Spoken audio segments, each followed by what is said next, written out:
Good evening, Mr. Chairman. My name is Zach Wahls.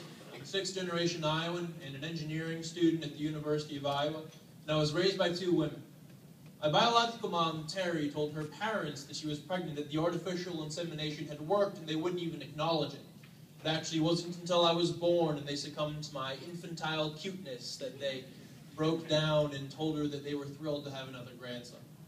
Unfortunately, neither of them lived to see her marry her partner, Jackie, of 15 years, when they wed in 2009.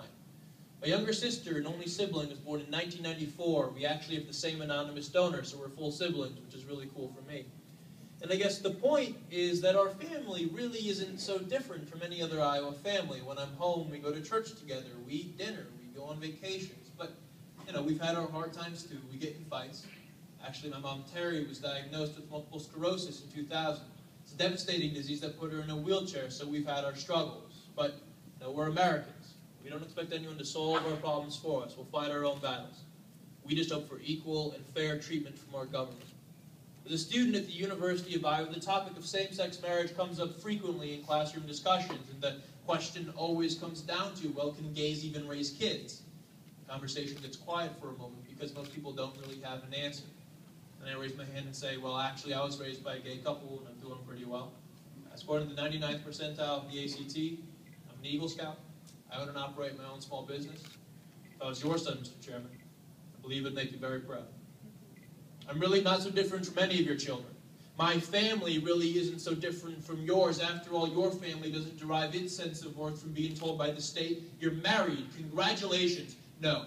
The sense of family comes from the commitment we make to each other to work through the hard times so we can enjoy the good ones. It comes from the love that binds us. That's what makes a family.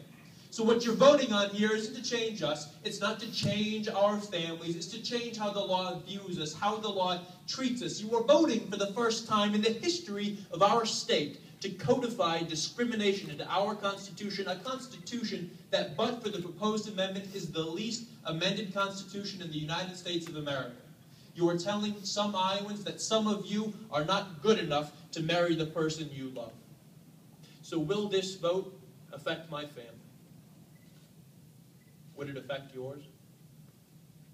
Over the next 2 hours, I'm sure we're going to hear plenty of testimony about how damaging having gay parents is on kids. But in my 19 years, not once have I ever been confronted by an individual who realized independently that I was raised by a gay couple.